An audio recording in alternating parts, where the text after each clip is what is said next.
The Black Widow movie finally came out, so I went and watched that today, and I'm still trying to piece together what I think of it, because there is a lot going for this movie, and there is a lot working against it. So let's talk about the major thing working against it really quickly. That, of course, being the way the MCU has treated Natasha Romanoff. I won't go into all the specifics of it, of course, because I feel like A, it would be rehashing shit everyone knows already, and B, it would take up too much time. But the point is, Natasha Romanoff as a character has not been treated particularly well by the Marvel Cinematic Universe, which is, I think, underlined by the fact that this movie only got announced after she fucking died in Endgame. I feel like that's the best encapsulation of how much the MCU actually cared about Black Widow, which is a shame because all the fans fucking love her. So why couldn't they just, I don't know, treat her properly? So yeah, the fact that not only was this only announced after Natasha Romanoff was dead, but also it is 5 years after when it was set, that also works against it, because if the release schedule of 2016 had been Civil War and then Black Widow, I would have eaten this shit up. I would have loved every second of it, but like it being separated from its context kind of runs against the movie a bit. I don't know how to adequately explain how, it just kind of does, and I'm going to try and put all of that aside while I do the rest of this review, but just know that the fact that this movie is 5 years late had a significant effect on my enjoyment of this movie. I'll start with the technical shit as I usually do, because I feel like that's easy to get out of the way. I'll start by saying that the MCU has really outdone itself with its fight choreography, and when I say that, I mean it really hasn't. There was some neat fights in the movie, but a lot of them just fell back on the MCU standard quick cut and hope it looks like it makes sense attitude towards fight choreography, which is really a shame because, you know, Natasha Romanoff's whole thing is like she's a freaking assassin who knows all this martial arts, but like most of her fights are just like quick cut shaky cam. You can hardly see what she's doing. It's really, really annoying. I want to see Scarlett Johansson kick people's asses.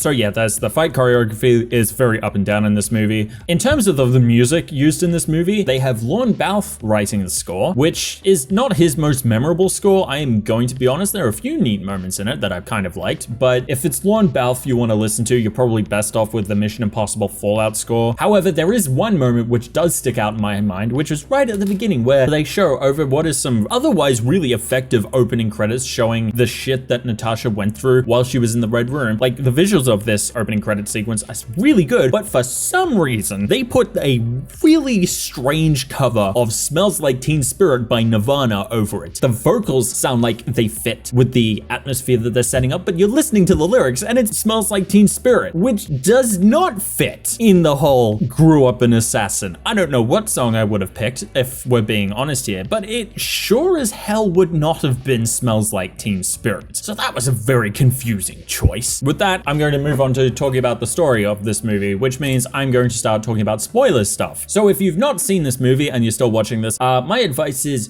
do watch it. I think it's worth a watch. I think you really should watch it, but just know it is probably not as good as the years of hype it's been building up have wanted it to be. I know I wanted to love this movie a lot more than I think I do, but do still watch it. You might get more out of it than I do. In fact, I hope you do. Anyway, spoiler time. The story is my favorite part of this movie, which might sound a little bit obvious, but let me explain myself. I really like how this story goes into the backstory of Natasha and the family that she grew up with. Well, I say grew up with, more like spent 3 years in Ohio with. In fact, that whole nuclear family sleeper cell thing was very interesting stuff, and I really find that intriguing that that's a part of Natasha's life. So I find all of that interesting, and I found that that really actually gave an extra depth to Natasha's relationship with the Avengers. You know, she had this family for 3 years that was very clearly fake. When it all got torn apart, she was just thrown back in the Red Room. But with the Avengers, she found a family that did truly care about her, and that she wasn't just a mission to them like she was with Alexei and Melina. So I do really appreciate that that was a little extra piece of the story that the movie gave us. Also, I love in this movie the relationship between Natasha and Elena, because of this strange backstory they have and share together, their relationship is complicated, and I really appreciate the way that it really does naturally go from the sort of antagonistic to seeing each other as sisters. I feel like that flow of their relationship is quite natural, and in fact, even when they're antagonistic, I still see little bits in their relationship that I really like the fact that they switch to Russian to swear at each other, or the fact that Elena constantly makes fun of Natasha's superhero pose. That was honestly pretty funny. So I really do love the relationship they have going there, and I think it is probably the best part of this movie, because it drives everything forward and it in some ways grounds Natasha into sort of like continuing to come to terms with everything that she went through. Speaking of everything she went through, Colonel Dreykov. The problem with Dreykov though as a villain, because on the one hand, he works as a symbol of like everything that Natasha went through, because you know, was the one who authorized everything she went through. But on the other hand, the fact that we don't really see much of him until late into the movie kind of hinders his villainous presence a bit, which is a shame, because I feel like if done slightly differently, he could have been really truly menacing, and he still has some moments of real true menace, like that thing that he does with like the pheromone block where the Black Widows can't actually hit him because they've been programmed not to. That's f***ed up. I just feel like for some reason he didn't come across as menacing enough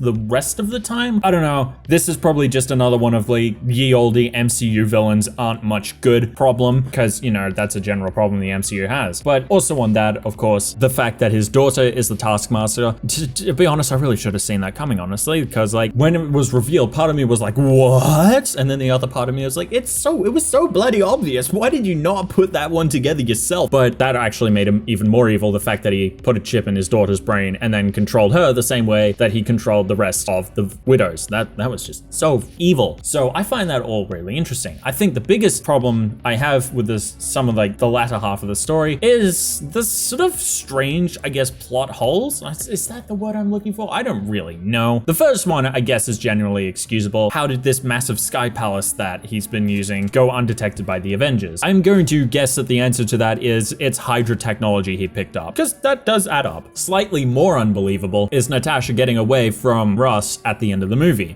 because she's surrounded by Ross's men, and then it just smash cuts 2 weeks later, she's talking to a fence again as if nothing happened. And I just like, how did she get away? What's going on there? It's very confusing. Yeah, no, I really feel like that scene would have been better done if we'd seen her run away as Ross's men approach, and then it went 2 weeks later. I think that would have worked better, instead of her just sort of standing stoically as they surround her, and then 2 weeks later, very confusing. Yeah, so there was that, and then there was the end credit sequence. I feel like the end credit sequence underlines in red pen how much the MCU screwed Natasha, because we've got this movie about watching her, she's been awesome and I've been having fun, and then we get to the end credits and it's like, in case you forgot, she's dead. I mean, to begin with, we get that sort of sad emotion of Elena visiting her sister's grave, and I did feel pretty sad there, but then transitioning very bluntly and kind of inorganically from that to setting up the Hawkeye series, I really feel like the end credit sequence would have been a lot better if they just cut it at Elena being at Natasha's sister's grave and just skipped the Valentina bullshit. It's clearly just setting up the Hawkeye series, so you could just stick it at the beginning of the Hawkeye series. I feel like that wouldn't be too hard, but no, they had to cram it into an end credit sequence. I guess at the end of the day, the fact that I feel so conflicted about the movie is kind of the biggest problem with it, because again, I really want to love this movie more, but I don't. That said, I'm probably gonna have to watch it again just to get everything